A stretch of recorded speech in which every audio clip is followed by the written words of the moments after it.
Boa noite a todos, né? Hoje nós vamos para a nossa segunda aula, né? De psicologia aplicada à saúde e à ética profissional. E hoje nós temos muito, né? Muito assunto para conversar. Gostaria de saber, né? Se algum de vocês deu uma passada de olho na apostila, eu queria estar levantando alguns pontos que eu achei que são importantes, né, para a gente estar conversando até sobre a questão da avaliação, né, que vocês vão fazer, mas para o final do mês de agosto. E a gente tinha parado no outro momento na questão da psicologia hospitalar, né? Então, no o primeiro gráfico da página 14, da página 40, ele traz, né, aonde que o psicólogo hospitalar ele entra, né? Ele faz atendimentos em ambulatório, em enfermarias, consultoria e interconsultas. A interconsultoria é uma coisa bem interessante. Nós somos solicitados, né, acho que todos sabem, eu sou psicóloga, né, para dar um psicodiagnóstico, mas eu já adianto para vocês, né, que o psicodiagnóstico não é uma avaliação muito fácil de fazer, né? Não é numa entrevista que a gente já consegue, né, entender tudo do sujeito. Então, às vezes a gente é cobrado, né, por uma, uma ação, né, que às vezes a gente não tem muito instrumental, às vezes, para estar fazendo, né? Mas o psicodiagnóstico é da nossa área, a gente, né, faz isso, né, bem aplicado, dá um direcionamento bacana para o tratamento, mas a gente precisa de instrumentos e precisa de um tempo, né, para entender todo um contexto que está sendo trazido ali, né. Os grupos de psicoprofilaxia, né, que é a prevenção de doenças, prevenção de agravos, os atendimentos nas unidades de terapia intensiva, e quando fala-se de atendimento de unidade de terapia intensiva, gente, ué, mas eu vou atender a pessoa que está na UTI, ela está acamada, né, ela está ligada a aparelhos, mas existem outras pessoas que estão lá fora, né, que também requerem atenção, né, e cuidado do psicólogo, principalmente em relação à evolução do quadro. E muitas vezes o paciente que está na UTI, ele pode estar acamado, mas ele pode estar consciente, né. Recentemente, né, eu perdi meu pai agora em outubro, e ele ficou 10 dias, né, na UTI. E no 7º dia eles tiraram ele, né, como induzido, e a psicóloga acompanhou, dava, né, notícias para mim de como que ele estava. Eu chegava lá no meu horário de visita, ela me acompanhava, né, me dizia como que ele tinha passado a noite, eu conversava com ele. Então mesmo, nessa questão do adoecer, que nós vamos falar um pouquinho mais para frente, o ter um profissional ali que entende um pouco do sofrimento é bem bacana, tá. Os atendimentos individuais em grupo e no pronto atendimento, na hora que chega uma urgência, tá. Na página 41, né, os autores da apostila, eles colocam, o conceito de estigma, né, dentro da questão do adoecer, né. O estigma é uma marca, um signo, um símbolo que a sociedade usa para separar os indivíduos que apresentam uma certa característica, né. Todos nós temos estigmas, né. Então, quando a pessoa quer o rótulo que se dá, né, e nós vamos estar falando isso em relação à questão da doença, né. Uma pessoa doente, seja temporária ou seja crônica, ela tem um rótulo. Vivemos isso no Covid, né, falo sempre da questão do Covid, que foi uma mudança, né, na vida da gente em termos de saúde, tá. Temos hoje, né, vários outros agravos crônicos e agudos, né, que precisam de atenção, né. Temos a questão do câncer, que também vai ser falado aqui no final da apostila, tá. Mas as pessoas que estão no hospital, elas são rotuladas, né. e elas passam, muitas vezes, né, situações negativas, como a discriminação, a rejeição e a incompreensão, porque faz com que quando a gente começou a estudar, eu disse para vocês, que a pessoa hospitalizada, né, a gente que vai cuidar, a gente lida com o que tem de pior na pessoa, e não com o que há de pior de caráter, né, mas ali naquele momento a pessoa está mais fragilizada, né, então ela vai se defender dos instrumentos que ela tem, tá. Então, o psicólogo entendendo todas essas questões, né, essas situações que o doente traz, né, a função dele dentro do hospital é melhorar a qualidade de vida dos pacientes, fazendo intervenções, né, que seja um copo d'água, né, que seja mudar o travesseiro de lugar, né, aquilo ali pode ser decisivo, né, ou dar um conforto para a pessoa naquele momento de sofrimento, né, dar uma proximidade, né. Essa minimização do sofrimento provocado pela hospitalização, que é a questão da temporalidade, né, que o hospital não tem tempo, ele não para, né, o hospital está 24 horas, para a noite, depende, né, a UTI não tem nem noite, como a gente viu, né, a UTI, a luz fica ligada o tempo todo, a compreensão das sequelas físicas e emocionais que podem vir do processo de adoecimento, né, quando a gente tem uma amputação, né, ou uma cirurgia de alguma remoção, né, da remoção de mama, acompanhamento a fim de proporcionar ao paciente condições favoráveis para que ele possa lidar favoravelmente com as questões que as situações, né, desse adoecer vão trazer, promover um espaço onde ocorra análise das relações interpessoais, que é aquilo que eu falei para vocês, né, existe o doente dentro do hospital e existe a família desse doente, né. O profissional, né, que trabalha dentro do hospital, ele não lida só com um, ele lida com vários. Minha amiga, né, assistente social que trabalha na UPA, ela fala assim: "Eu posso marcar no meu procedimento um paciente, né, mas eu atendo 5, 6, né, porque eu atendo um familiar que está desorganizado, eu atendo um telefonema para passar uma orientação, né. Então isso acontece, né, com muita frequência, não é só um, né. Possibilitar atendimento intermultidisciplinar para o seu paciente e sua família.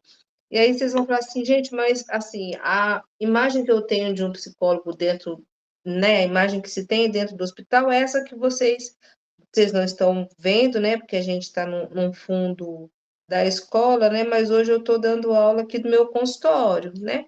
Atrás de mim tem um quadro, que eu estou comigo já desde 2008, que eu ganhei de uma amiga muito querida. Tô na minha poltrona, né, esse aqui é o meu setting terapêutico, né, ele é o mesmo setting desde 2003. Mas no hospital nós não temos isso, tá.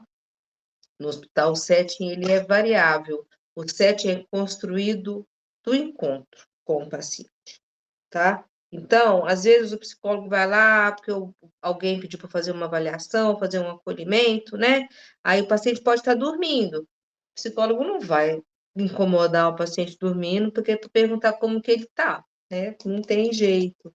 Então, esse setting, às vezes, ele pode ser interrompido por esses fatores, né.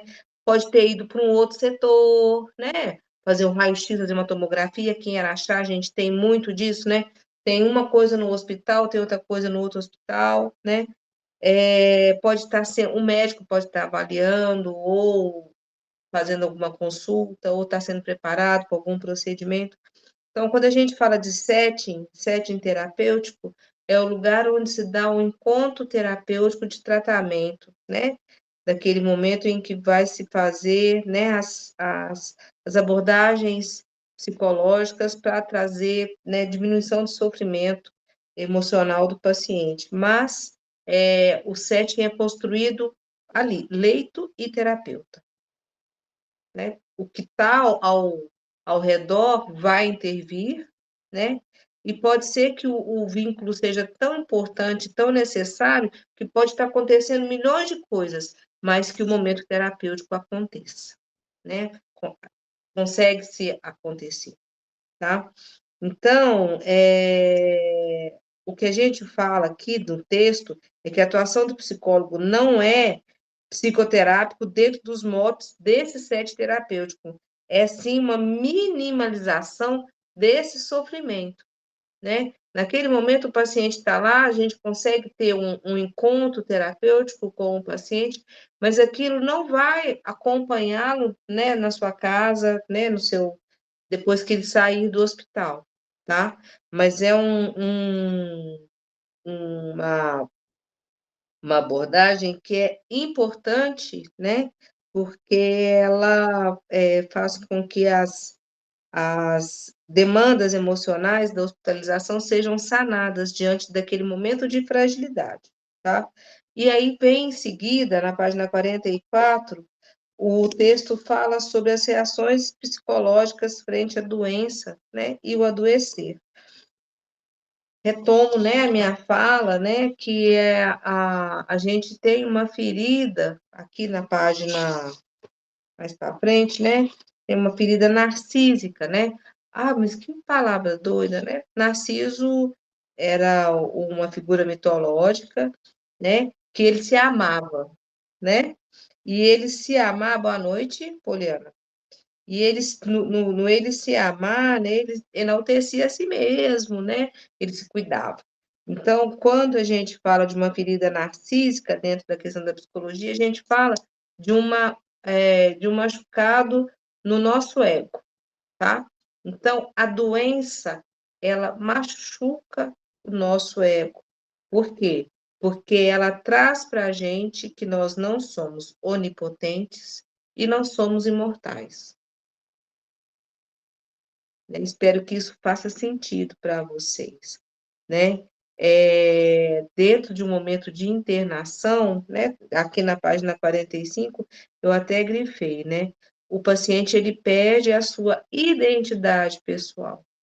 Ele não é mais a Cristiane Andrade, psicóloga, né? Ele é ali número 1411, né? Do hospital tal, que tem alergia a isso, aquilo, outro, né, e pressão alta e tudo mais. Então, cada paciente, né, a gente já falou assim, cada paciente reage diferentemente à situação de internação. Alguns ficam extremamente na defensivas e outros se ficam extremamente fragilizados. O pessoal da instrumentação aí, pode ser que não tenha muito contato, né, com, com isso no momento, né? Mas com certeza na hora que sair para fora da sala de cirurgia vai perceber isso ou antes, na entrada, tá? Então, esses fatores, eles se entrelaçam, né? Na página 45 coloca isso, né? Que é o tipo de personalidade do indivíduo, que eu disse para vocês, né? O que está doente significa para aquela pessoa, né? O momento em que ele adoecer, né? Acontece na vida da pessoa, né? E qual que é a natureza da doença, né? Uma gripe é uma gripe, né? Um câncer é um câncer. Pode ser que, por exemplo, hoje o Silvio Santos está doente com H1N1, né? É extremamente importante a atenção da equipe para com ele, né? Porque ele é um idoso de 93 anos. Né? As reações podem ser, né? Precisa de um cuidado intensivo em relação ao H1N1, que às vezes não precisaria ter um paciente um pouco mais jovem, né? Já tem a questão da idade, né? H1N1, né, aparece muito na questão de pessoas mais velhas, por isso que tem a vacina, ela é prioritariamente, né, para esse grupo primeiro, para depois para a gente que é profissional de saúde, por causa dessa questão da imunidade. Então, né, hoje o Silvio está internado, tomara que ele saia bem dessa, né, porque apesar da gente saber da nossa mortalidade, né, as pessoas que fazem parte da nossa vida, para nós vão ser imortais, né? Eu tenho certeza que o Silvio Santos faz parte da vida de muita gente, né? E a gente entra em contato com essa mortalidade de uma forma muito, muito, muito singular, né. Então, na página 46, o texto traz o que que é uma labilidade emocional, né, que é uma oscilação, né, é quando o paciente apresenta mais vulnerável, né, ou ele fica choroso, ele fica irritado, e isso não é consciente, tá, gente? Ninguém chega, né, nenhum desses aspectos, né, são conscientes, a pessoa provoca isso, né. Isso vem da forma com que ela lida com esse momento da vida que é estar hospitalizado, né. Esse sentimento de inferioridade, ele é muito, muito, muito presente, né, porque a pessoa tá de bata, né, às vezes tem que colocar uma sonda, se ela tiver com o intestino preso, tem que fazer lavagem, né. A síndrome do super-homem, né, que os homens têm, o homem fica muito, muito, muito, né, se sente muito, muito, muito inferior nesses momentos de internação, é muito complicado. Meu marido fala assim: "Não sei por que que você faz tanto exame, né, fica caçando doença, eu ficar fazendo exame desse jeito, eu vou caçar doença para quê? Né, se eu achar, né, na hora que se eu achar, aí eu vejo o que que eu faço, fico jogando dinheiro fora", porque isso é do homem, né, do gênero masculino.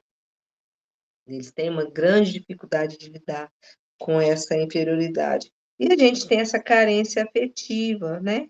Carência afetiva pode estar presente no gênero um pouco mais feminino? Nem sempre, né. Mas às vezes, a carência pode aparecer em pessoas que têm uma vida um pouco mais, eh, solitárias, né. Que elas ficam mais, nesse encontro, né. E aí, se você for atendendo a todas as demandas dessa carência afetiva, o texto deixa uma coisa que é a última linha, né. Em todo caso, deve-se ter cuidado para não desenvolver uma palavra muito, muito, muito complicada que se chama dependência, né. A gente ser dependente, né, é extremamente complicado, né. A gente tem que trabalhar sempre a autonomia e a independência dos nossos filhos, né, de nós mesmos, né, dos nossos pacientes, sempre tentando trabalhar, né, essa essa independência, né. O sentimento de atemporalidade, né, que é o que eu falei, principalmente na questão da UTI, né, que dentro do hospital vira um looping, né. Às vezes, dependendo do tempo que a pessoa fica hospitalizada, né, ela perde a noção de dia, de noite, né, ele sabe que está acontecendo alguma coisa por causa das trocas de turno, até porque também às vezes tem a medicação que entra, né, dá uns sonos meio fora de hora. E aí, a gente entra num campo, né, que dentro da psicologia, lá no onde eu trabalho, que é no CAPS, né, a gente vê muito, infelizmente, né, pessoas que têm pouco recurso emocional para lidar com as frustrações da nossa vida, né, elas usam muito da doença para ter ganhos secundários. O que que são ganhos secundários, né? Aqui no texto fala que são a única forma de se obter algumas pessoas acham, né, que é a única forma de obter atenção por estarem hospitalizados, né. Consegue um afastamento, né, do trabalho ou de alguém, ou tem benefícios, né, por estar recebendo, né, algum benefício, ganhos materiais, né, e a gente tem que ter muito cuidado, porque isso também fala muito da personalidade da pessoa, tá? Como que ela vai reagir, sua história, né. Lá no CAPS a gente fica muito atento à questão de ganho secundário, né. Da pessoa usar de um transtorno mental, né, para se afastar do trabalho, né, para conseguir com que o companheiro não vá embora ou a companheira não vá embora, né, e nisso a gente precisa prestar bastante atenção, né, em que momento a gente está, que papel que a gente está desempenhando, né, nesse esse contexto da pessoa, né, e o que que a gente pode fazer para ajudar, né. Ainda na página 47, o autor, né, da apostila fala sobre 8 categorias de estresse psicológicos que o sujeito, pode apresentar. Então, como eu falei para você no começo da aula, né, falando da questão da integridade narcísica, que é a questão da fantasia de imortalidade, né, de afetar muito o nosso ego, o nosso eu, né, a ansiedade de separação, né, de ficar no hospital e perder contato com as coisas que são de casa, né. A pessoa quando vai para o hospital, ela leva a única coisa que a gente realmente tem, que é nosso, né, que é o nosso corpo. Nem as roupas, né, são nossas. Quando a gente, né, não está mais aqui, nem elas a gente escolhe, né, são o que as outras pessoas escolhem. Então, essa, né, pessoas que são muito controladoras sofrem muito, né, com essa questão da ansiedade de separação por estarem internadas e sobrevêm situações de estresse, que aí precisa, né, dessa atuação do psicólogo. Medo de estranhos, né, de estar confiando, principalmente pessoal da instrumentação, tá, de estar confiando a vida, né, na mão de uma pessoa que ela nunca viu na vida, né. Assim: "Bom, vou tomar uma anestesia aqui agora e sabe lá, né, se eu vou acordar", né. Eu fiz, uma cirurgia agora no ano passado, né, tirei a pochete. E na hora que eu estava tomando anestesia, eu pensei nisso, né, eu falei assim: "Gente, eu vou ficar aqui 4 horas na mão dessas pessoas, e como que será que vai ser isso, né? Que experiência que vai ser essa? De será que eles vão cuidar de mim? O que que será que eles vão observar no meu corpo, né? O que que vai acontecer? Que comentário que eles vão fazer, né?" A gente fica à mercê ali dos profissionais que estão cuidando da gente, né. A culpa e o medo, né, quando a pessoa está hospitalizada, né, eu vi isso muito na época do Covid, eu tentei fazer o atendimento para as pessoas, né, de Covid por telefone, mas estava num momento de tanta fragilidade, né, que uma pessoa me atendeu e falou que estava se sentindo muito culpada de ter pegado covid, porque ela saiu e foi na rua, fez compras, né, e trouxe covid para casa dela, né, uma coisa que ela se sentia suja, né, por ter, trazido covid para casa, né, por ter ido feito compras, pegado dinheiro, pegado em sacolinhas, né. Então que a doença é um castigo, né, por uma desobediência, né, ou uma omissão, isso é muito, é comprovado, né. E o medo, né, o que que isso vai acontecer. O medo acompanha o adoecimento o tempo todo, né. O medo da perda, né, de partes do corpo, principalmente na questão do câncer, né, câncer. A gente vê muito, né, os acidentes quando a gente tem, né, amputamento das pernas, as internações por diabetes, né, que a pessoa vai se mutilando, né. Então, são situações que geram, né, um estresse poderoso no nosso paciente, né, na pessoa que a gente está cuidando, né. E a questão da perda do amor, né, e da aprovação. Como assim? Quando você não está doente, né, a pessoa pode criar, né, esse estresse, você está sempre amado, tá. Então, você está sempre, sendo forte, né, ou sendo desejado. No momento em que você adoece, né, existe esse medo de que fulano ou ciclano ou, né, em alguma situação não goste mais de você daquela forma. O perda de controle, né, para as pessoas que são muito obstinadas, que têm a vida muito controlada, né, perder, né, esse momento dessa racionalidade é extremamente ameaçador, né, e lógico, né, o medo da morte, o medo da dor. Tem um vídeo da Ana Cláudia Quintana, né, que é uma autora que fala sobre a questão da morte, a morte é um dia que vale a pena viver, tá? Tá no YouTube. Eu não trouxe a referência dele aqui para a aula, depois eu vejo se eu acho e coloco lá no grupo, tá? São 17 minutos em que ela fala, né, com muita propriedade. Ela é uma médica que lida com, ela é tanatóloga, né, ela lida com a morte, né, ela trabalha no hospital de câncer e é espetacular o que ela fala, né, ela fala do luto, ela fala, né, de como que é a pessoa, né, que está nesse processo, né, de se desapegando da vida, é muito, muito bacana mesmo, tá? Quem tiver a oportunidade de assistir, não perca, né, não deixe de ver. A Morte é um Dia que Vale a Pena Viver, de Ana Cláudia Quintana.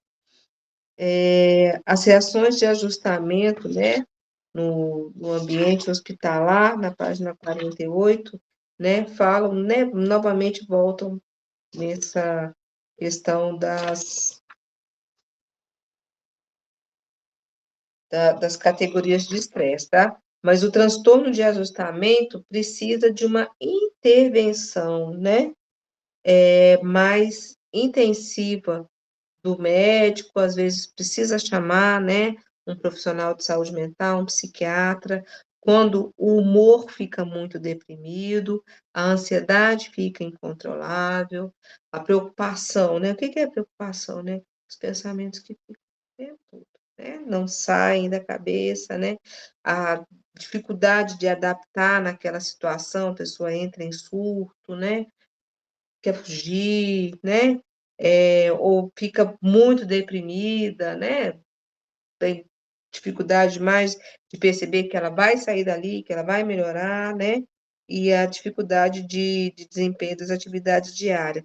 Quando acontece, né, esse transtorno de ajustamento, aí é necessário a entrada de um profissional de saúde mental para um acompanhamento, quiçá, né, um tratamento mesmo, uma medicação, né, para a pessoa poder estar reorganizando a sua vida, né. Uma frase que eu grifei aqui é que toda doença constitui um rompimento com a vida anterior, né. Eu falei para vocês, né, eu uso sempre o Covid como uma marca, né, na história da saúde, né, porque a gente tem o antes do Covid e o depois do Covid, né. Então todos nós temos marcas e algumas pessoas têm, né, antes antes da diabetes, depois da diabetes, né, eu tenho essa marca, né, antes da minha cirurgia, depois da minha cirurgia, né, eh, então a gente tem várias situações. Então, tem um rompimento desse momento da vida, e é interessante a gente observar no discurso da pessoa que a gente está conversando, né, o que que aquilo significou para ela, né. O texto fala novamente da questão da dependência, e aí, na outra página, a gente fala sobre os mecanismos de adaptação, né, em pacientes hospitalizados, tá. A gente retoma sempre para a questão da psicologia hospitalar, e aí a gente tem 1, 2, 3, 4, 5, 6, 7, 8, tá. Que são, basicamente, os mecanismos do luto também, né, os movimentos do luto, né, que a gente passa. Então a gente tem uma regressão, o que que é regressão, né? O paciente pode adotar uma postura infantil, né, de dependência. É bacana isso aqui quando o paciente se permite, ajudar, né, dentro da questão de que ali quem vai tomar conta do paciente é os enfermeiros, os técnicos de enfermagem, né. O paciente ele precisa se permitir ser cuidado, né. Essa regressão é um mecanismo para adaptação a essa internação, ela é importante, tá. Mas aí a gente tem a negação, né. A negação, aqui fala que é uma defesa contra a tomada de consciência da enfermidade. A pessoa nega que ela está doente, né. E isso pode ser um transtorno para o familiar, né? E para a equipe que está cuidando dela, tá? Ela é muito encontrada nas fases iniciais de doenças agudas, que são as gripes, as infecções, né? Ou, então, nesse prognóstico um pouco mais grave, que a gente fala que é do câncer, às vezes uma finalização de um quadro de eczema, né? Minimização. O meu pai tinha muito disso, né? E isso me deixava muito nervosa na época, né? E eu entendia que era a forma com que ele tinha para lidar, tanto com a doença da minha mãe quanto com a dele, né? Que é diminuir a gravidade do problema. E para a gente que tem noção do que está acontecendo, a gente fica até irritado, né? Mas é como a pessoa está tentando se proteger daquilo que está acontecendo com ela, que é extremamente ameaçador, né? A gente entende, né, que mecanismos de adaptação, né, mecanismos de defesa são estratégias que o nosso ego, que a nossa estrutura, né, que o nosso eu tem para estar se reorganizando diante daquela situação. Então, é o que a gente usa para se defender, para se organizar, para se ajustar, tá? Vem a raiva, vem a Sim. cor. Oi. Só para me ver se eu entendi, essa questão da regressão é quando o paciente deixa é, ser ajudado, né? Uhum. Ou, assim, 100% ser ajudado, ou é aquele que deixa, mas tem suas limitações? Tipo, eu deixo, mas não pode fazer tal coisa. Ele renuncia temporariamente às suas atividades e aceita a hospitalização. Aqui, né, essa regressão que está colocando aqui no texto para vocês, né, é essa regressão em que o paciente permite ser cuidado naquele momento. Até certo, digamos assim, até certo ponto, porque uma hora ou outra ele pode falar assim, não, não quero mais, né? Quando isso acontece, né, já está na hora de alta, Ah, não é? pior que é. Quando o paciente começa a reclamar do hospital, já está na hora dele ir embora, já, né? Ele já tá melhor, já está percebendo que o ambiente, né? Ele já está conseguindo recobrar suas funções, né? Lógico, do que a gente espera de tratamento, né? Não quando a gente entra num quadro de negação, né? Mas quando o paciente entende que ele precisa daquele momento da internação, que ele está doente, que ele precisa deixar o acesso, né? E aquilo vai ser um momento que vai passar, ele se entrega, né? É um Uhum, mecanismo de ajustamento para aquela situação, né? Então, são vários mecanismos que a gente vai encontrar com os pacientes, né? Cada um dentro da sua estrutura psicológica, tá? uhum. É porque lá, quando eu trabalhei na Santa Casa, tem assim, teve os pacientes que contribuíam para seu tratamento e Sempre. tinha outros que aceitavam ser internado, porém não queria tomar medicação, não queria falar que tinha alergia, às vezes falava depois de tomar medicação. Então, assim, fica meio contraditório deixar internar, mas não seguir o tratamento. Então, menina, a gente vê isso tanto em outros locais, a gente percebe isso tanto, por exemplo, vai no médico, mas não toma remédio. Uhum, E eu vejo isso demais. Eu vou falar uma coisa para você. Uma vez eu terminei com o namorado por causa disso. Nossa, eu fiquei muito brava, né? A gente estava se conhecendo, não era nem um namorado, né? Mas eu virei e falei, não, você tem a cabeça desse jeito, nós não vai dar certo. Ele foi no médico, o doutor passou a medicação para ele não tomou o remédio, voltou no retorno reclamando da dor. Aí o médico perguntou, mas você fez uso da medicação? Não. Porque ele não queria tomar remédio, ele queria fazer a cirurgia. Então, ele não tomou o remédio porque ele queria fazer uma cirurgia, né? uhum. Eu falei, não, desse jeito, nossa cabeça é muito diferente, não vai dar certo, não. Então, deixa para um lado, tá? Desse Não modelo. entendi, então. Mas, então, tem pessoas que têm, né, a doença, Poliana. Lá no comecinho a gente estava conversando, né? A doença, ela traz, traz essa questão da personalidade da pessoa, de como que ela percebe o mundo à sua volta, e de como que ela lida com a questão da imortalidade, né, e da onipotência. O que é onipotência? É um poder uno, né? Eu sou onipotente, eu posso tudo, né? Eu posso tudo, eu dou conta de tudo, né? Eu tenho razão em tudo, nada vai me acontecer, né? E da imortalidade, eu não vou morrer, tá? Então a doença vem, acaba com isso tudo, coloca a gente lá embaixo. Algumas pessoas não conseguem entender isso muito bem, né? E isso vem da questão, às vezes, do cognitivo delas, às vezes vem da questão, não do cognitivo, às vezes da questão da inteligência mesmo, sabe? Da pessoa não conseguir entender mesmo o que está acontecendo. São alguns pacientes, às vezes, que dão um pouco mais de trabalho ou não, né? Mas tem algumas pessoas que têm dificuldades emocionais muito, muito fortes, né? São pessoas que têm essa questão do controle, de serem controladoras, né? Tem tudo na mão, o tempo e a hora, darem conta de tudo. O processo do adoecer dessas pessoas é muito difícil, tá? Podemos ir? Certo. Já aconteceu onde eu trabalhava a pessoa ter diabetes Hum, e ela já controlava em casa a pessoa. Aí internou porque além da diabetes descompensada, era dialítico também.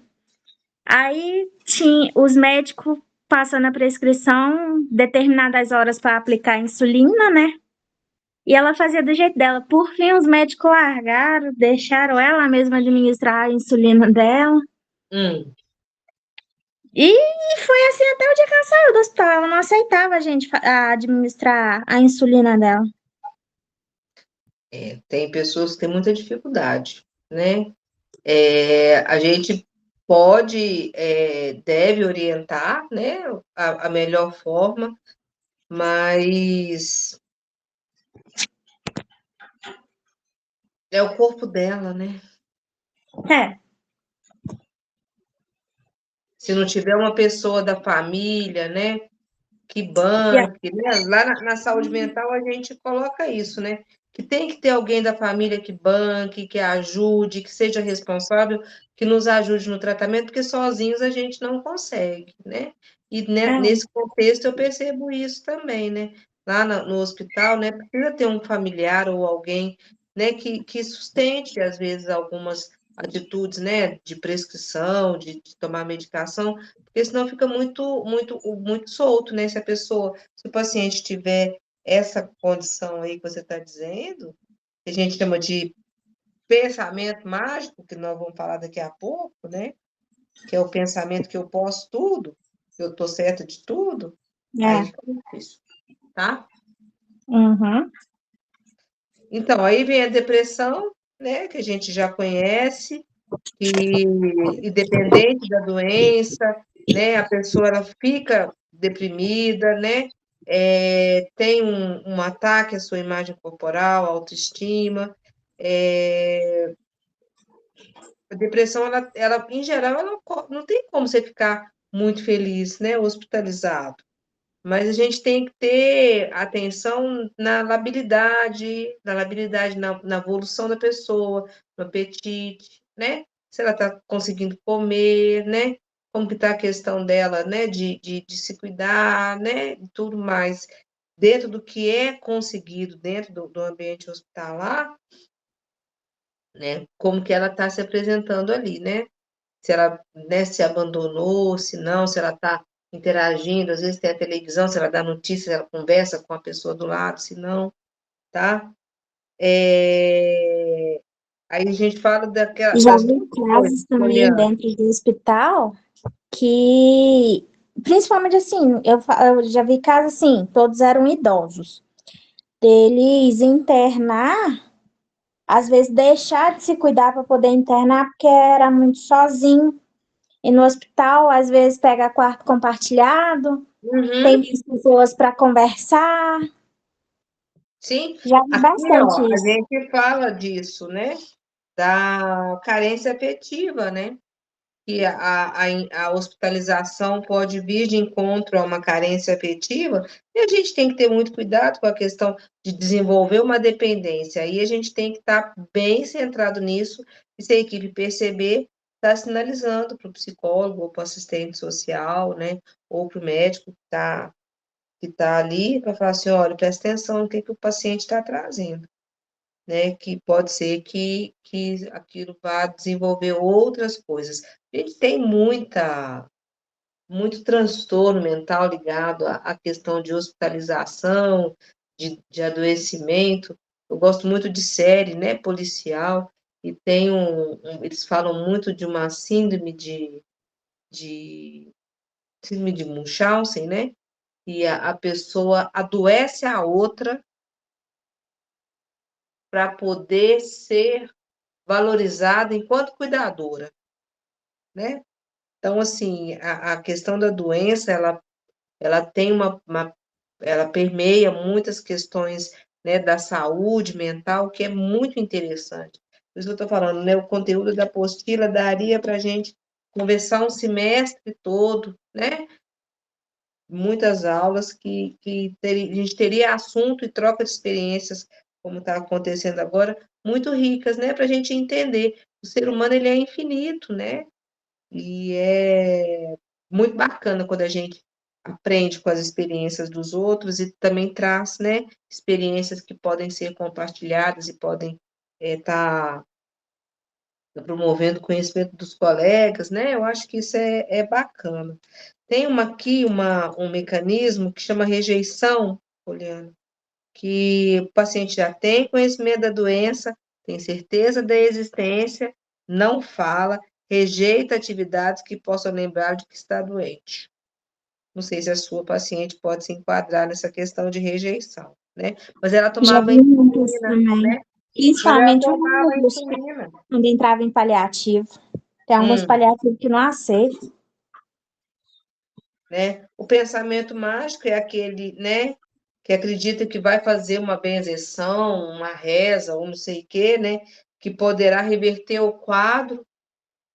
Nós já vimos isso muito, né, infelizmente, dentro da questão da saúde mental, em questão de surtos psicóticos, né, de se chamar autoridades religiosas, né, sejam de qualquer crença que for, de qualquer credo, né, para fazer com que a pessoa, né, é, retorne ao seu estado consciente, né, acho que ele está sendo, né, tomado por um espírito ou por uma outra entidade, né, e aí, né, acontece tudo aquilo que é o que a gente chama de pensamento mágico, tá? E o mágico, o milagre vai acontecer e aquilo tudo vai passar, tá? Isso aqui a gente tem que ter muito cuidado com ele, né? Porque ele ilude, tá? Ele ilude. E aí depois o outro mecanismo de ajustamento que eu vejo aqui dentro do que o texto traz para a gente, que é a aceitação, né? Que é quando a pessoa consegue ter uma convivência razoável com a doença.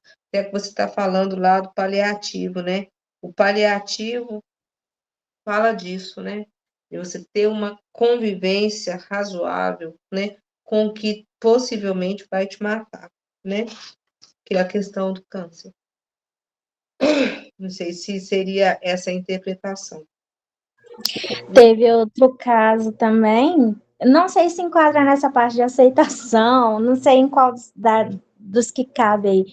Mas, assim, a maioria dos casos, eu convivi muito com idoso, né?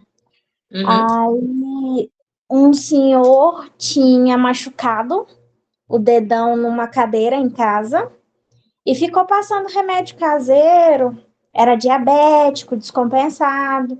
Aí começou a aumentar a feridinha, até que tomou conta do dedo. Aí ele resolveu procurar ajuda, com muita insistência dos familiares. Aí ele foi hospitalizado, conseguimos controlar a diabetes.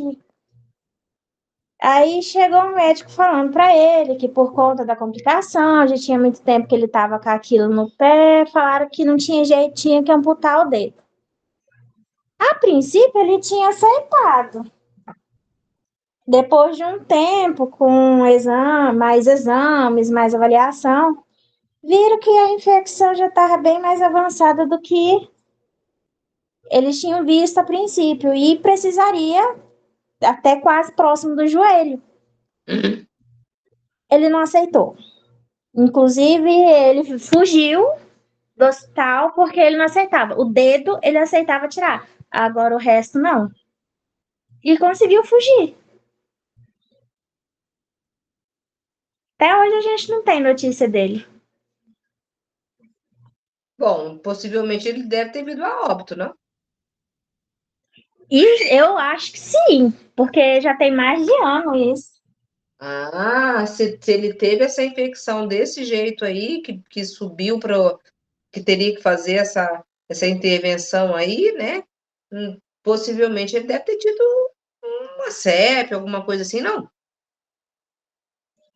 Tem quase certeza que sim. Nossa, Às vezes meu Deus. alguém conseguiu convencer ele, levou em outra unidade, não sei. Eu sei que para lá, para Santa Casa, ele não voltou mais, não. Hum. Pois é, isso chama negação, viu? Aqui, ó, vamos voltar aqui na Ele página. aceitava uma parte, depois aceitou o que deveria de fato, né? Tomada de consciência, a defesa contra a tomada de consciência da enfermidade. Consiste na recusa total da percepção do fato de estar doente, sendo frequentemente encontrada nas fases iniciais das doenças agudas, gripe, não, é só um resfriado, né?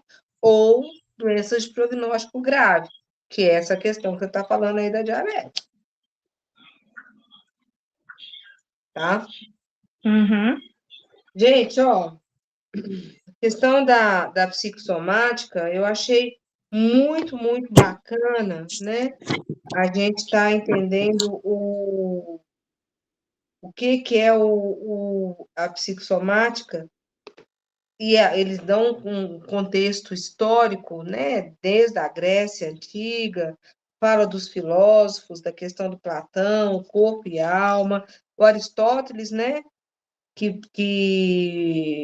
fala da matéria e da forma, que foi ligado até Descartes ainda usava-se muito as concepções de Aristóteles em relação à saúde, mas foi Hipócrates, né, que é o que deu, mesmo ele sendo, né, grego ou romano, eu não lembro, ele deu o viés de ciência, né, para a medicina. Aí ele postulou a existência de 4 fluidos principais, que é a bile amarela, a negra, o fleuma e o sangue.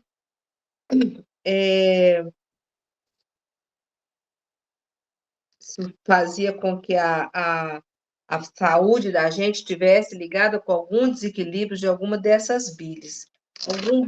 Os meninos, né, que foram meus alunos, né, a gente falou um pouco disso, né, lá na psicologia aplicada à saúde, já em outro momento.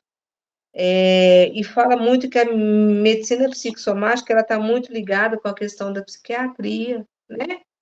E aí eu vou falar do meu saber, né? Dentro da psicanálise, né, um dos principais pontos, o Freud, quando ele se interessou pela quando ele criou a psicanálise, na verdade, né, ele estava interessado, ele era neurologista, ele estava interessado nas manifestações histéricas, né, de pacientes que ficavam em sanatórios, né, e que elas tinham o que a gente chamou de crise nervosa, né, que a pessoa enrolava, parecia que era uma crise epilética, né, e elas tinham todas reações assim, né, muito orgânicas, né, de um mal que era na mente, porque fisicamente não havia nada, né? Então, dentro da questão da psicossomática, a gente percebe aqui que ela está muito ligada com o entendimento, né, que a gente tem do que a nossa mente tem uma interferência muito grande, né, no nosso corpo. Mas aí, não é porque eu quero morrer que eu vou morrer, né? Ou não é porque eu não quero morrer que eu não vou morrer. Não é nesse viés, né? Existem seus limites. Mas a gente sabe que o pensamento, ele consegue conduzir muitas reações em termos de, como é que a gente fala? De defesa do corpo, da questão de equilíbrio, às vezes equilíbrio hormonal, né? Então, vamos dar um exemplo muito interessante, né? Se a gente está muito tensa, a menstruação não desce, né? Ué, mas ela é hormonal, né? A menstruação tem que descer. Mas se você ficar muito nervosa, a menstruação não desce. Quando eu estudava na faculdade, tinha uma Ou professora então minha. desce demais, né? Oi? Ou então, ou ela não vem, ou ela vem até demais.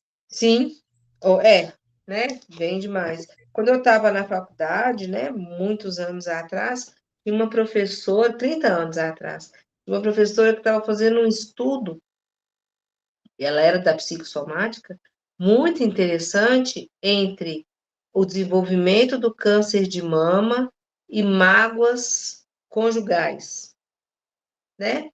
E ela conseguiu fazer um levantamento, né, de perfil, né, que tinha a ver, ela pegou uma amostragem de pessoas, né, de mulheres que estavam em tratamento de câncer de mama lá no hospital, né, na UFO, qual que era o nível de satisfação em relação ao casamento, e foi fazendo, né, várias avaliações, e ela conseguiu, né, fazer um trabalho bastante interessante, tá? A gente tem que levar em consideração isso, né? Que a questão do adoecimento pode, às vezes, mudar a percepção da pessoa do que realmente está acontecendo. Mas eu sempre ouvi falar, né, que o câncer tinha muito a ver com mágoas guardadas, tá? Ouvi falar, né, que a gente tem que cuidar, né? Por isso que a gente tem que cuidar, né? Corpo são, mente sã e vice-versa, né? Então, o Freud falava que tinha uma íntima ligação da mente com o corpo, no sentido do prazer, do sofrimento, saúde, lesão ou doença, tá? Então, sempre que ouvirem, né, um dos precursores, né, da questão da psicossomática foi o Freud, né? No Brasil, a gente teve, né, um crescimento muito grande na década de 40 e 50, e é a psicossomática que dá suporte hoje para o psicólogo hospitalar, né? Estar dentro do hospital. Até porque a gente percebe, né? Quem trabalha com a doença, e quando o paciente está com a cabeça melhor, né? Rápido ele se restabelece. Quando ele não está muito bem emocionalmente, a doença ela tende a não evoluir de forma positiva, né? Ela evolui para o outro lado. Você já deve ter visto isso, né, Poliana, em muitos momentos, né? Sim, é o que mais acontece. E a gente tem, né, um perfil de pessoas que são somatizadores, né? Somatizadores são pessoas que transferem para o corpo as doenças da mente, alergias, né? Às vezes, psoríase, né? Que mais que a gente ouve, vê muito? Tem aquela queda de cabelo, como é que fala? Isso, tem a queda de cabelo, que a pessoa, não que ela puxe, né, mas que a alopecia, É isso mesmo, alopecia. Já tive isso? alopecia, você já teve? Já Já passou? passou. Então, é um momento de estresse muito grande, né, É, que a pessoa pode viver, pode ser também reação à anestesia, viu? não sabia. A gente pode ter, quando a gente passa por anestesia geral, né? Depois de um tempo, né, a gente tem uma queda de cabelo importante, tá? É uma das reações à anestesia geral, principalmente, tá? Hum. Pode ser. Então, por isso que às vezes a mulher, né, ela ganha neném, né, por cesárea, ou às vezes, né, tem que fazer. E aí, com 2 meses, 3 meses, o cabelo dela fica muito ralo, é por causa de reação da cirurgia mesmo.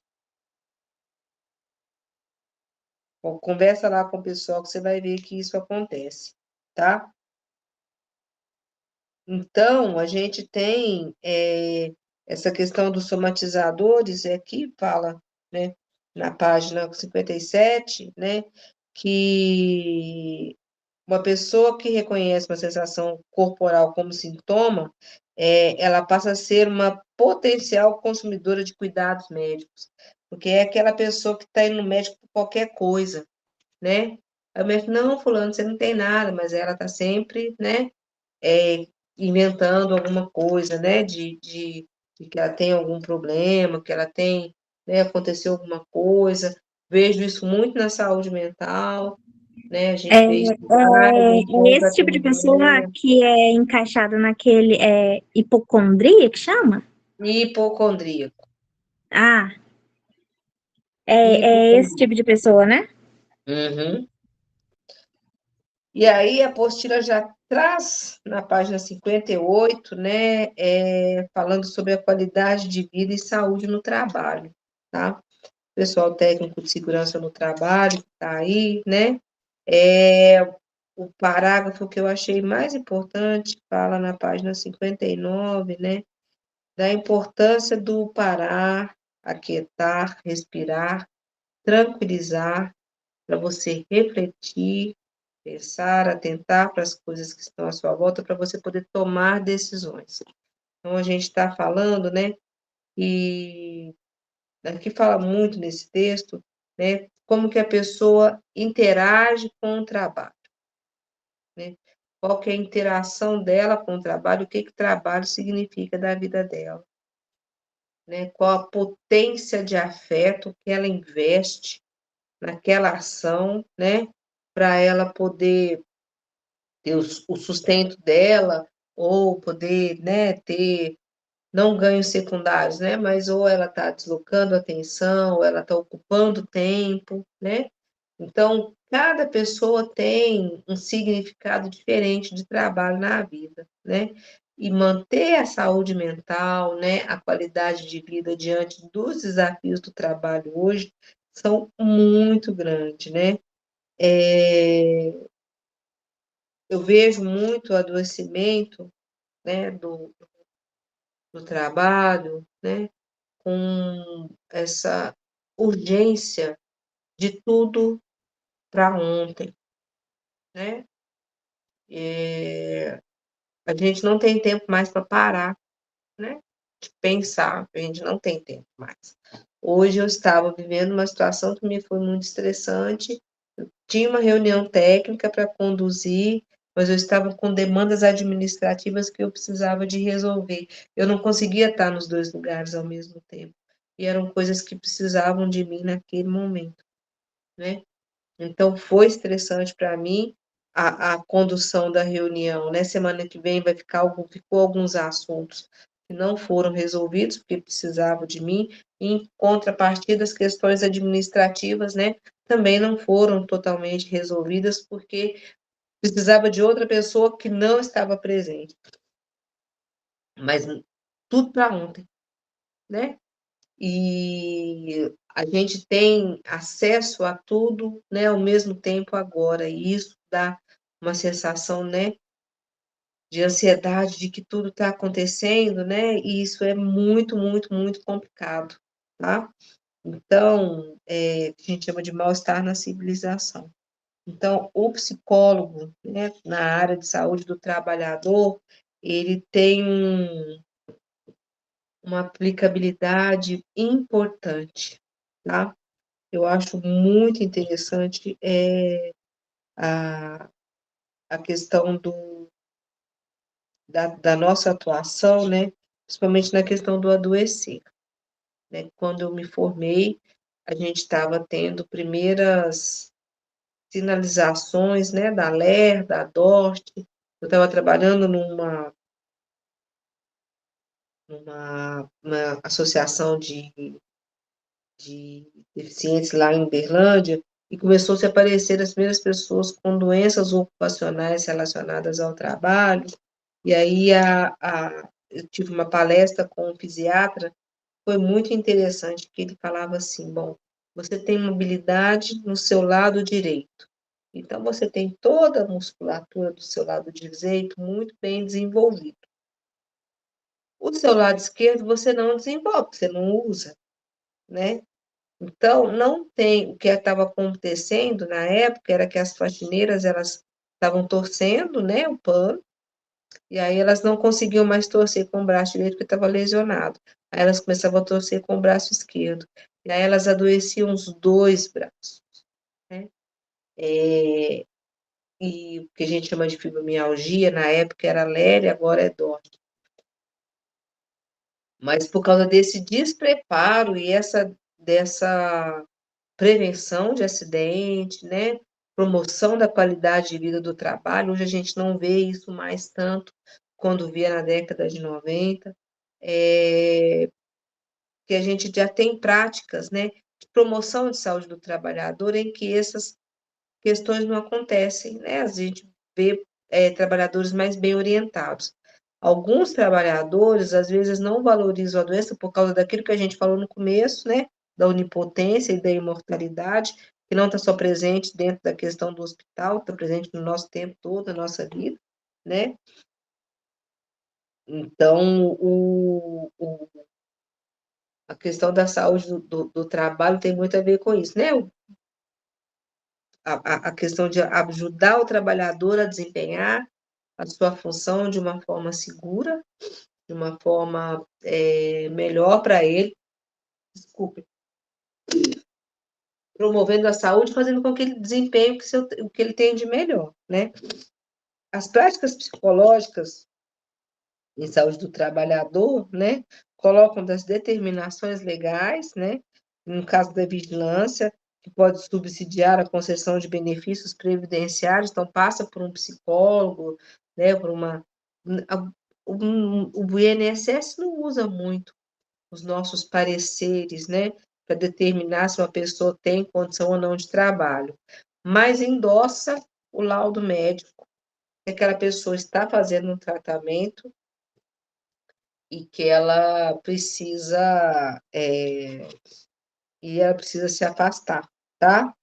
Na questão da aposentadoria por auxílio, auxílio-doença, né? E também na reintegração da pessoa ao seu trabalho. Não, a pessoa já fez o tratamento e tal, ela já tem condição de voltar ao trabalho. A gente tem essa questão desse endossamento, né? De toda essa, porque o trabalho não é somente uma ação, então a avaliação da condição do trabalho também não pode ser responsabilidade só do psicólogo ou só do médico, né? Apesar de toda, a gente sabe que existe uma força motriz muito grande para que só o laudo médico seja importante, né? A gente também, dentro da saúde do trabalhador, a gente faz a notificação de agravos e de situações de risco para a saúde dos trabalhadores. A gente tem que fazer, né? Quando acontece uma notificação de algum acidente, né? A gente precisa fazer, né? E encaminhar para a vigilância, que vai para o SEREST, né? O que é o SEREST? É o Centro de Referência de Saúde do Trabalhador. Nosso SEREST aqui de Araxá atende a todos os trabalhadores de Araxá e micro-região. Ele é ali na Praça Governador Valadares, em frente, do lado da Micalce. Ali é o lugar onde a pessoa, né, qualquer pessoa que trabalhe, possa estar buscando a promoção de sua saúde. Eu sei que tem alongamento lá, tem pilates, né, tem atendimento médico, né, tem atendimento psicológico, tem orientação com assistente social, até a menina que trabalha comigo, que entrou comigo agora, lá dos serviços gerais, ela sai mais cedo lá do CAPS, desce voando para o Sereste, né?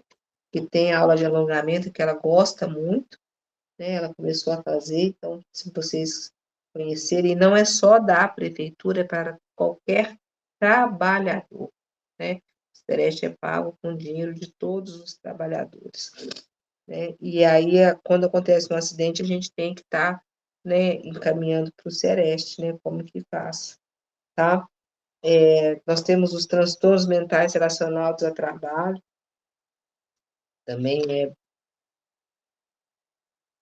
muito subjetivo ou não, a gente tem que ter muito cuidado, né, para dizer se aquele agravo, né, aquela situação que a pessoa está vivendo, né, se aquilo tem a ver mesmo com as relações dela com o trabalho, se é ao domiciliar, então precisa ter um profissional que esteja bem treinado, né, com um ouvido atento, né, instrumentos para estar entendendo, né, o que é que está fazendo com que aquela pessoa precise, esteja, né, que aquele transtorno mental seja relacionado à sua ocupação e não a outras questões, tá? A gente também trabalha com a informação e organização de dados, e isso eu bato na tecla lá para o pessoal que trabalha comigo no CAPES, né? A gente precisa estar preenchendo números, produtividades, isso é que nos garante o que a gente faz, né? Fornece dados para os ministérios estarem promovendo ações de segurança, de trabalho, de saúde, né? Então, é importantíssimo que nós, profissionais, né, que estamos do lado, né, pessoal da promoção da segurança do trabalho, quanto pessoal da enfermagem, né, esteja ciente, né, disso, e preencher uma produtividade corretamente, né, vai só fazer com que, mas vai aparecer que nós não estamos trabalhando, não.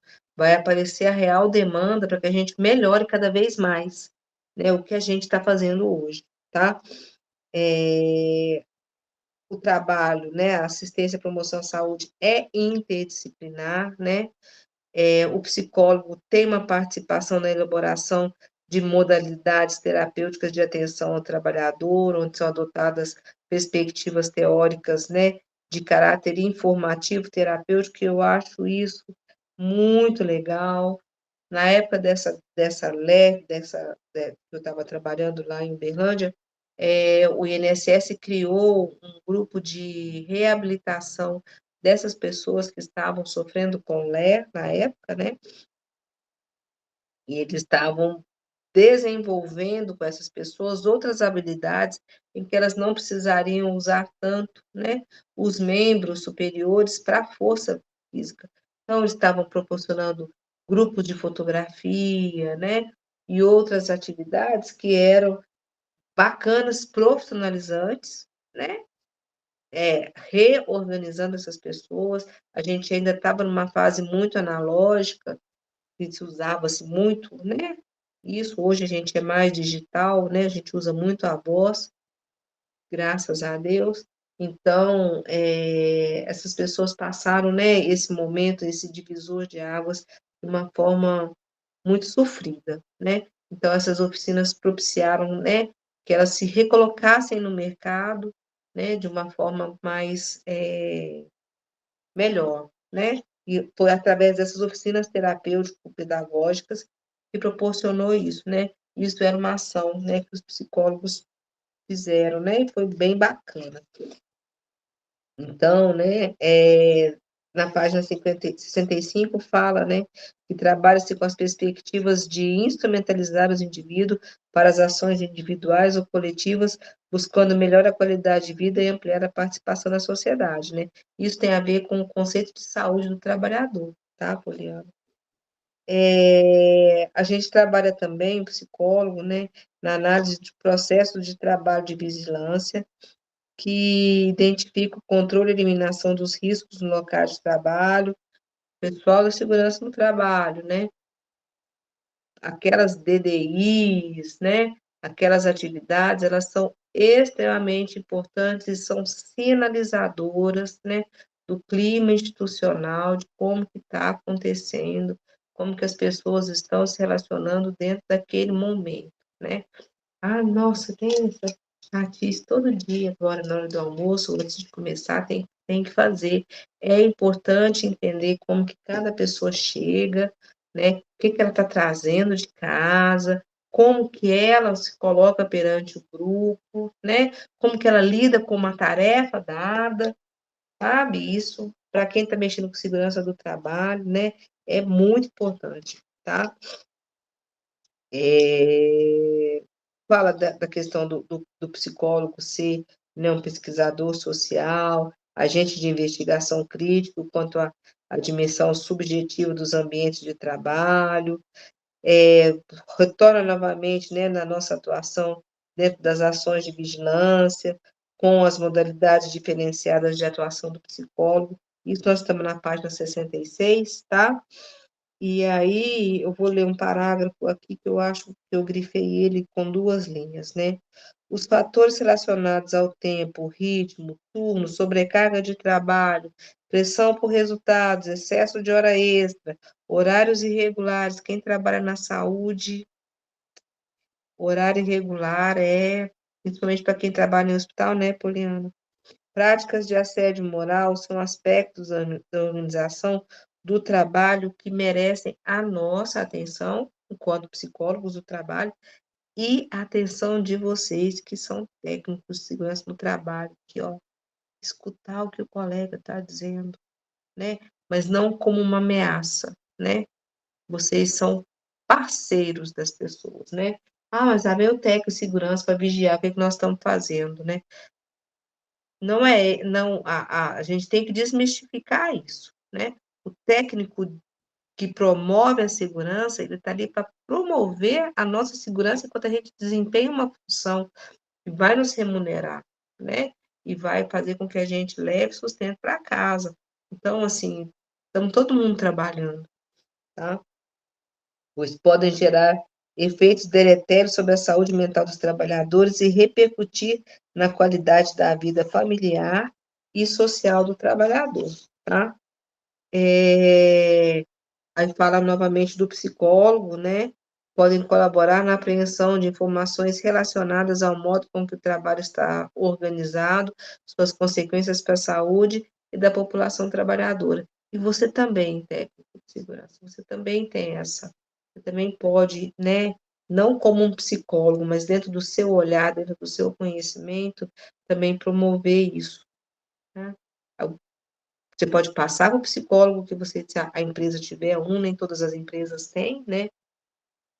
Você pode estar finalizando para o psicólogo o que que você está percebendo, que é importante, mas essa escuta, né, que a gente tem no ambiente de trabalho, ela é extremamente importante na prevenção, tá?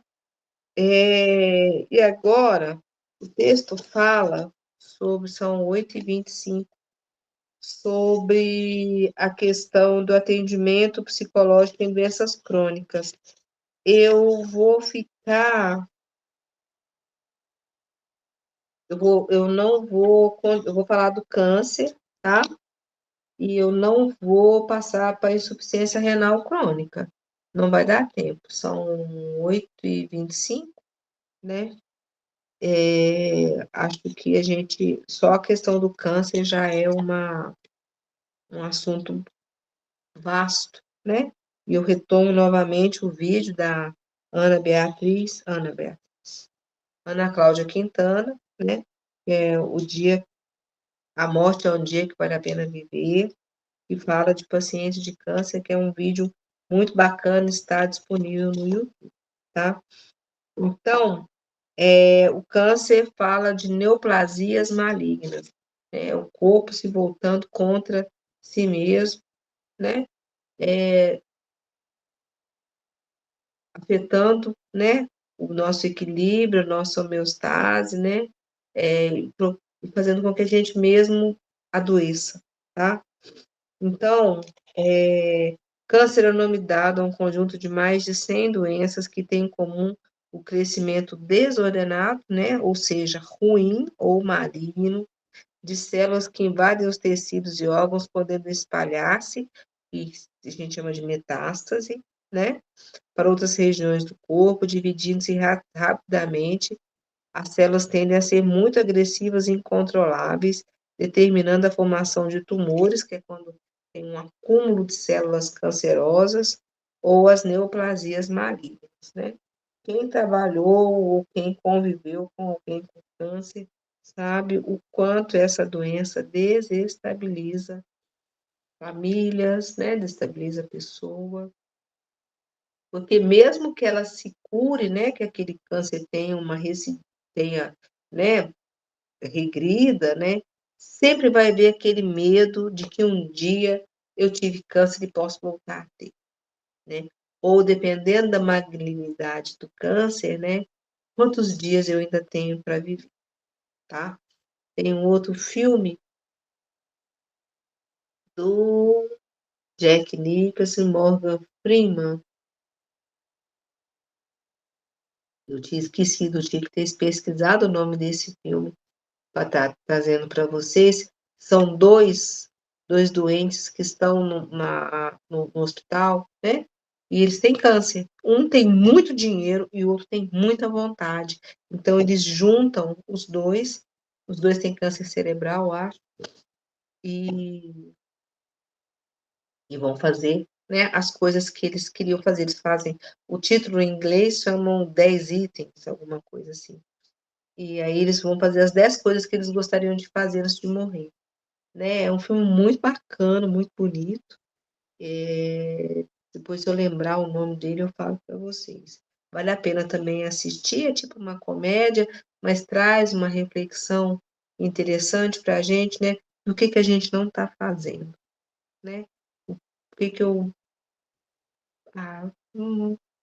vou deixar para amanhã, né. Não estou falando de relações de trabalho não, estou falando em relações de afeto, né. Tem uma parte muito bacana do filme que fala, assim, que eu tenho vontade de beijar a mulher mais linda, né. Eu não vou dar spoiler, né, mas com certeza ele conseguiu beijar, né, a mulher mais linda do filme, né, dentro dessa dimensão nossa de afeto.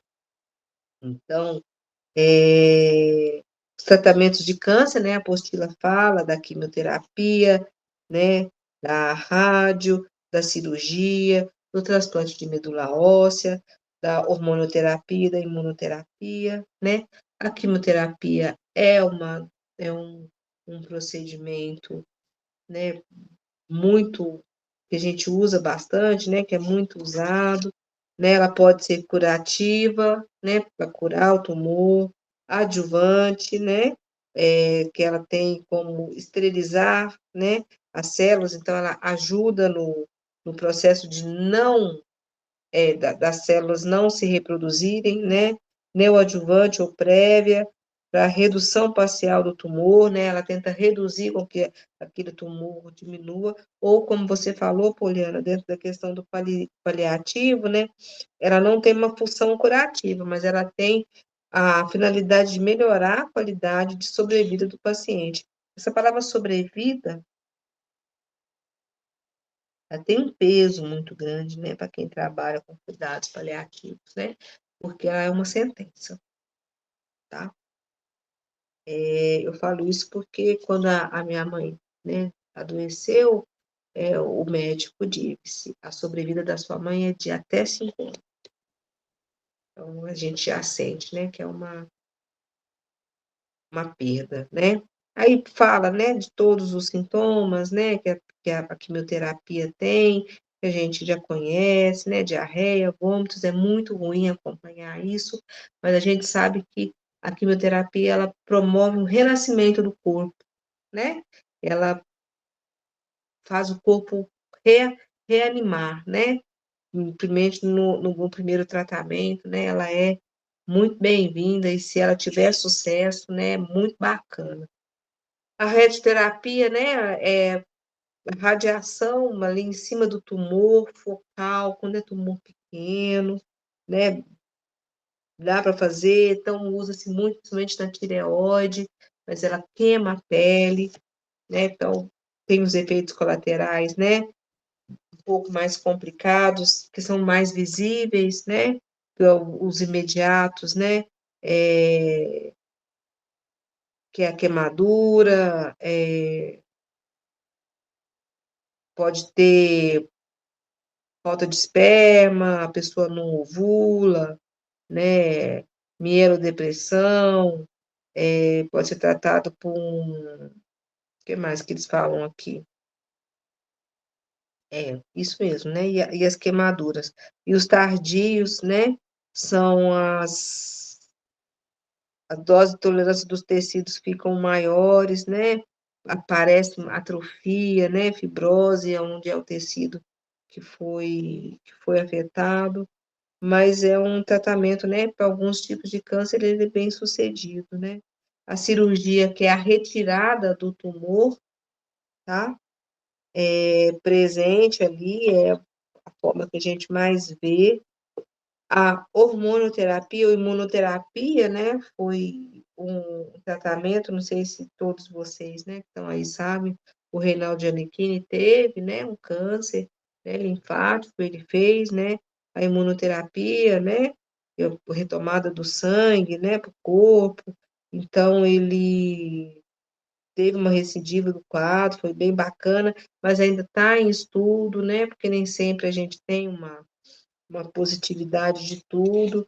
E o transplante de medula óssea é o que mais se usa, né, principalmente para leucemia, é quando você tira as células dos nossos ossos longos, né, principalmente onde encontra tem essas partezinhas assim, né, do osso, dessa carnudinha aqui, é onde se forma muita medula óssea, então nos ossos da bacia, né? Aí se tira essa medula que está lá, é cheinho de célula novinha, prontinha para brilhar, e implanta dentro, né, do corpo da pessoa que está adoecida, né? E aí aquelas células novinhas, elas refazem, né, a vontade do corpo, né, de fazer células novas e saudáveis, né? Esse é o transplante da medula, tá? Então, ele pode ser autólogo, né? Que é a medula do próprio paciente usado na recuperação do sistema do sangue, né? Porque vocês sabem que, né, o sangue é produzido dentro dos nossos ossos, né? O autólogo, que é a gente mesmo fazendo essa, né, voltando a medula para nós, então o Reinaldinho aqui ele fez foi isso? Não sei, tá? Halogênico, né? Que quando é a medula de um doador, é empregada na reconstituição, né? Então, por isso que a gente faz, né? Vamos fazer doação de medula óssea, né? Vamos fazer doação de medula óssea, porque a gente pode ser que a gente não sirva para alguém da nossa família, mas a gente serve para outra pessoa, né? E singênico, que é entre gêmeos idênticos, tá, gente? Idênticos, né? Aí, aqui o texto fala um pouco, né, sobre as etapas, né, do transplante de medula óssea, que é a coleta, o condicionamento e a infusão, né, e volta para falar, né, da necessidade do atendimento psicológico aos pacientes com câncer. Tá? O impacto do diagnóstico de câncer está na página 74. Tá? Pode causar reações emocionais das mais variáveis possíveis, assim como qualquer adoecimento. Mas, como eu disse, né, o câncer, às vezes, ele dá uma sentença de morte, né? É praticamente impossível antecipar uma relação ao diagnóstico, porque se ele não é uma sentença de morte, ele é uma sentença de finitude da vida, seja breve ou longa, né? Eu não sou imortal, eu não sou onipotente, né? O câncer, ele faz essa ruptura, né? Na nossa onipotência, no nosso narciso, tá? De maneira geral, o psicólogo deve sempre trabalhar com o objetivo de minimizar o sofrimento do paciente portador de câncer, desmistificando seus preconceitos e esclarecendo principalmente as chances reais de cura, as opções de tratamento, tá? Facilitando a comunicação dele com o médico, dele com a família, né? Para minimizar as reações negativas durante a quimioterapia ou os outros tratamentos que forem oferecidos. Esse é o nosso trabalho diante da questão paciente com câncer. Aí, o texto fala, né, da psico-oncologia, que é até onde as meninas marcaram da gente estar falando, né, que é a junção da psicologia com o tratamento para câncer, né, que eu acho que é muito interessante. Constitui-se, né, hoje como um novo ramo de atuação profissional, né, constitui uma ferramenta indispensável para promover as condições de qualidade de vida do paciente com câncer. Ah, Cristiano, mas tudo tem que ter, né, a questão do câncer. Com a nossa sobrevida, né, antigamente não tinha tanta vacina, a gente não tinha tanta qualidade de vida, né, então todo mundo nas cavernas caçando tigre, né, e correndo de tigre e caçando antílope, né? A vida era bem dura naquele tempo, né? Hoje a gente já vai no mercado, já compra os bifinhos tudo pronto, né? Vai de carro, não move nem a maçaneta para abrir o vidro, né? E tal. Então, hoje a gente tem uma sobrevida, uma qualidade de vida melhor que nos resguarda, manter a nossa saúde, né? Então, a possibilidade do aparecimento dessas doenças é muito grande, porque até então, não que elas não eram normais, que não aconteceriam em outro momento, mas que antes não se tinha tanta notícia, porque elas não aconteciam, que as pessoas morriam antes. E hoje nós temos tecnologia suficiente para tratar, combater, minimizar e até, em algumas, curar, tá?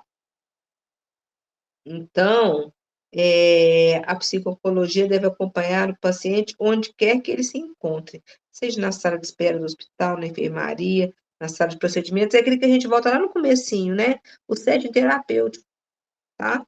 Né? É aonde acontece, tá? Incluindo a participação ativa de diferentes profissionais. Não precisa ser só o psicólogo, né? O psicólogo, nesse momento, tem como função auxiliar o paciente a compreender seus comportamentos e a utilizá-los nas situações, né? Que podem ser nesse momento de risco. Beleza? Podemos encerrar? Podemos. Tudo bem aí? Muito frio? Ah, eu moro na roça, né? É mais frio ainda. Deus me livre. Pois estou vendo, você está vendo que eu estou bem agasalhadinha, né? Ajudou alguma coisa a aula de hoje? Sim, a apostila é bem explicativa e as poucas dúvidas que eu tive e com as suas falas esclareceu bastante. Beleza, desejo para você, então, tudo de bom. A gente se encontra dia 22, eu acredito, né? Que dia que é a aula? Que é dia 22 mesmo, de agosto, tá? Certo, Qualquer coisa, você encaminha para mim e a gente vai combinado. conversando. E na hora que eu lembrar o nome do filme, eu mando aí, mando no grupo, tá? Ok, Um abraço combinado. para você, tudo de bom. Para você também. Até. Tchau. Tchau.